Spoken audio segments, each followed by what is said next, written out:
Hello, Buckos. Hello, it's Captain Bucko here today for the new game for you. So get your Colgate out and your teeth polished up because we're going to dive into it. What have we got? Can you guess it? It's just come out.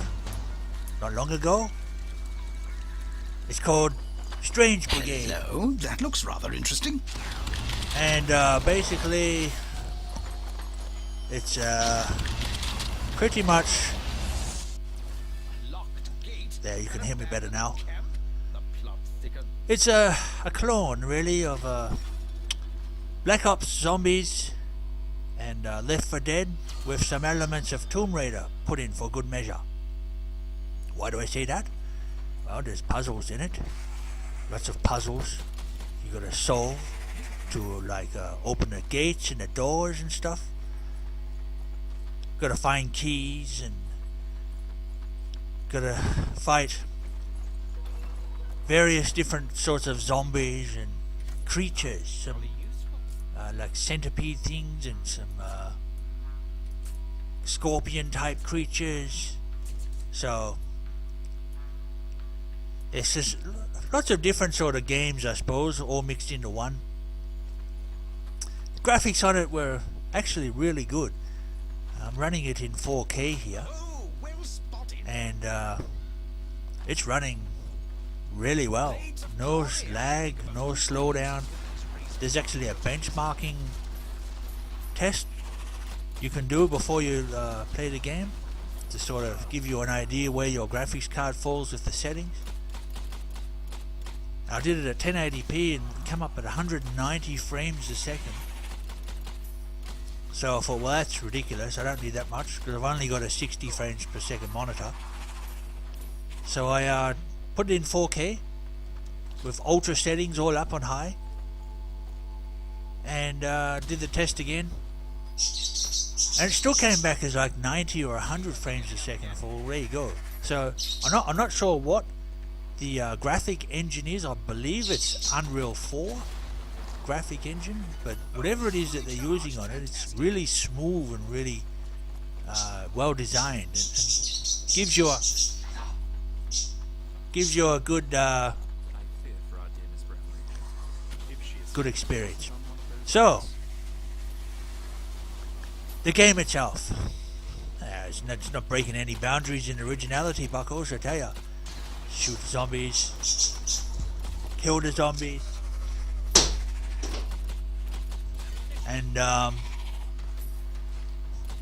progress to the next part of the game, and that's it. Oh, you get an end level boss now and then. You gotta kill it.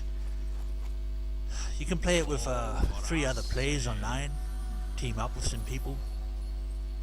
In that respect, it's almost a dead copy of Left 4 Dead. What else can I say about it? It's the puzzles are actually a little bit hard on some places. I found the difficulty on the puzzles a bit much, but overall I wouldn't say it's worse than Tomb Raider though, where the puzzles in that are really bloody hard. The action is fairly consistent. The zombies don't respawn as such though. Once you've killed them off, they usually stay dead. They come out of nowhere though a lot, just sneak up on you and hit you from behind. That pisses me off a lot.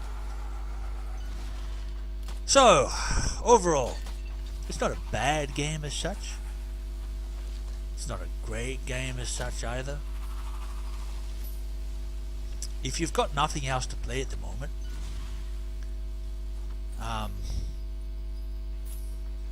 it might be worth a look.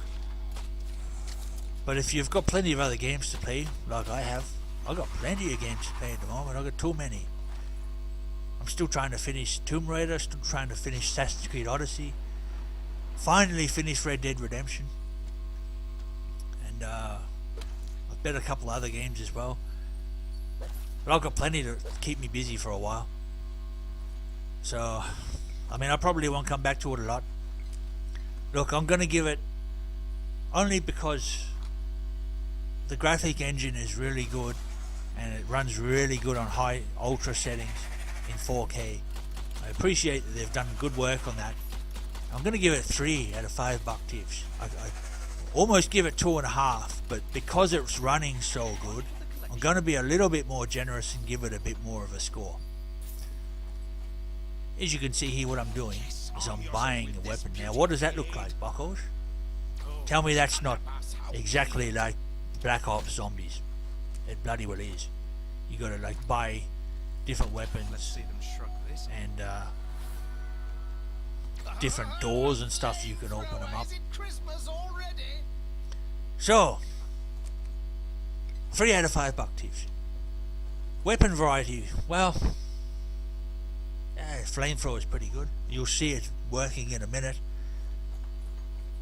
I mean, it's probably one of the best weapons I've tried yet for killing large monsters, but unfortunately doesn't last long until the fuel runs out. So that's one of the downsides to it. I find the old trusty rifle that you get given at the start is probably the best weapon I've had yet. Here's a puzzle. Have to find a key somewhere. And it's bloody hard. I'll tell you what, I have to go over every inch of it, looking every corner and stuff. I end up coming through this place, and here's these bloody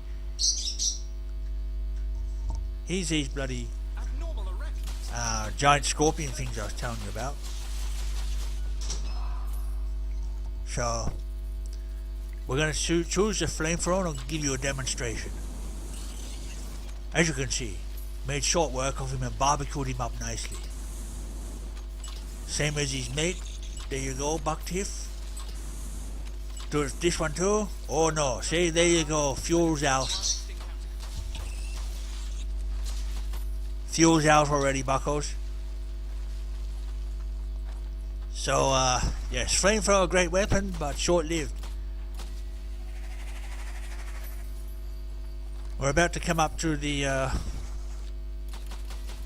like, end of this level here, where there's a bit of a boss. You'll see him. I haven't actually got to fight him as such quite yet, but he's basically, I think, the mother, or the big father, whatever, of these scorpion-type bloody things. He's a bit bigger than the rest. He's a big bastard.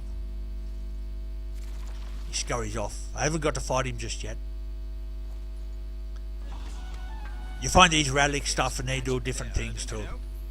Adds to your score. But anyway, look, I'm going to finish my review here. There's not much else to say about this game. It's a shooting game. You go around, you shoot zombies, you kill them, and that's about it. Alright? Thank you. Bye. Bucko out.